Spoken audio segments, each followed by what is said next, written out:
Ma'am साहब, काम हो चुका है।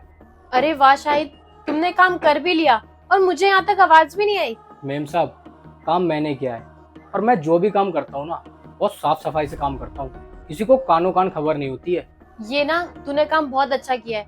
अब तू जा उसकी लाश को ना ठिकाने लगा दे। हाँ मेम साहब, वो तो मैं कर दूंगा, लेकिन उससे पहले आप मुझे पैसे दे दो। देख, तू पैसों की टेंशन बिल्कुल मत ले, तुझे तेरे पैसे मिल जाएंगे।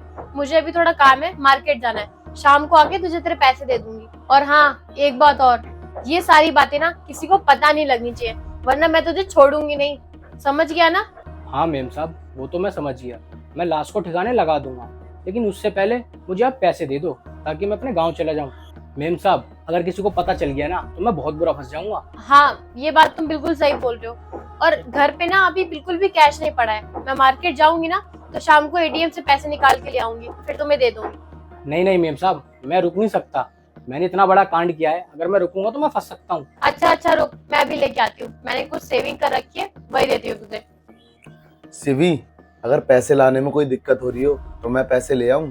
तुम जिंदा हो? अरे तुम्हारे हिसाब से तो मैं मर ही गया हूंगा ना, क्योंकि तुमने सुपारी जो दी थी मुझे मारने की। अरे तुम ये कैसी बातें कर रहे हो? शाहिद, तुम बोलो ना मालिक को, मैंने कुछ नहीं बोला।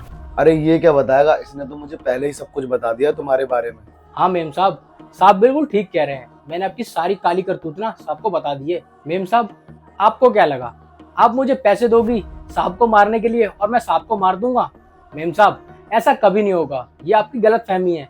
अरे मेम साहब, आपने तो मुझे लाखों का लालच दिया था। अगर आप मुझे करोड़ रुपए भी देती ना तो भी मैं साहब को नहीं मारता। मेम साहब, क्योंकि जब मैं गाँव से आया था ना, मेरे पास ना रहने को ठिकाना था और ना खाने को कोई खाना। मुझे काम और रहने के लिए घर इन साहब ने दिया था। जब मेरी किसी ने मदद नहीं करी थी ना, तो यही वो इंसान थे जिन्होंने मेरी मदद करी। अरे ये क्या बकवास कर रहा है? तू होश में तो है? क्या बोले जा रहा है?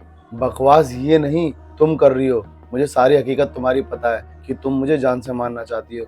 वो तो रमेश की अच्छाई है जो मैं अभी तक जिंदा हूँ, वरना इसकी जगह कोई और होता ना तो मैं कब का मर गया होता। अरे ये तुम कैसी बातें कर रहे हो? तुम इसकी बातों में आ रहे हो? मुझे तो ऐसा लगता है ना ये सब इसी का प्लान है और ये हमारे बीच में ना लड़ाई करवाना चाहता है ताकि ये पूरा घर ना ये खुद हथिया ले।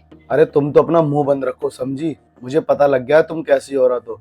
देखो, मैं तुम्हें बता रही हूँ ना, मेरी बात का विश्वास करो, ऐसा कुछ भी नहीं है। तुम्हारा एक बॉयफ्रेंड भी है जिसे तुम मेरी पीठ पीछे बुलाती हो, है ना?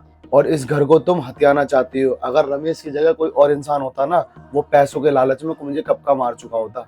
ऐसा कुछ भी नहीं है। और तुम्हें लगता है ये दो कौड़ी का नौकर ये बताएगा हमारे प्यार के बारे में? तुम तो जानते हो ना मैं तुमसे कितना प्यार करती हूँ। ये हम लोगों को भड़का रहा है। देख, मैं ना तेरी पुलिस कंप्लेंट कर दूंगी कि तू दो लोगों को भड़काता है, उनके बीच लड़ाइयाँ करवाता है, फिर तू देख जेल में सड़ता रही हो। सिवी, इस गरीब इंसान को क्यों डरा रही हो? मुझसे बात करो ना। खैर, तुम मुझसे क्यों बात करोगी? तुम्हारी सच्चाई तो मेरे सामने आ चुकी है ना। मैं पता है मुझे ना तुम पे पहले ही से शक था, पर मैंने कभी आजमाया नहीं, क्योंकि आजमाने से रिश्ते कमजोर हो जाते हैं। लेकिन देखो, आज तुम्हारा सच मेरे सामने खुद ब खुद आ गया है। मैंने क्या कमी छोड़ी थी तुम्हें प्यार करने में? तुम्हारी हर इच्छा पूरी करी, ये घर दौलत सब कुछ मैं तुम्हारे लिए तो कर रहा हूँ, फिर भी तुमने मुझे धोखा दिया। क्यों सिवी? अब एक काम करो, अपना बैग उठाओ और यहाँ से निकलो। निकलो यहाँ से।